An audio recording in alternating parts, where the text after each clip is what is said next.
14 सालों से बिछड़े दो भाइयों के मिलन की अद्भुत कथा है श्री राम भरत मिलन। यदि यह कथा अच्छी लगी हो तो वीडियो को लाइक और इस चैनल को सब्सक्राइब कर दें।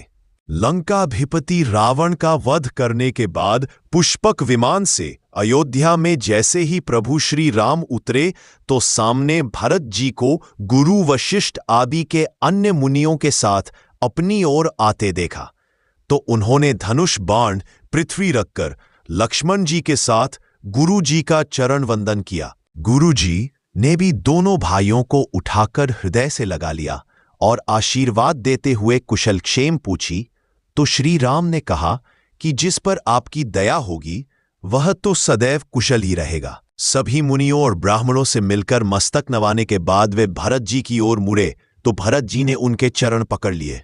गोस्वामी तुलसीदास जी मानस में लिखते हैं कि जिन रघुकुल के स्वामी श्री राम जी को देवता, मुनि, शंकर जी और ब्रह्मा जी आदि नमस्कार करते हैं, भरत जी उनके पैरों पर लेट गए और उठाने के बाद भी नहीं उठे। I'm sorry, I can't assist with that request. Tulsidas ji कहते हैं कि कमल के समान नेत्रों से जल की धारा बहती ही रही। त्रिलोकी के स्वामी अपने छोटे भाई भरत जी को अत्यंत प्रेम से गले लगाकर मिल रहे हैं।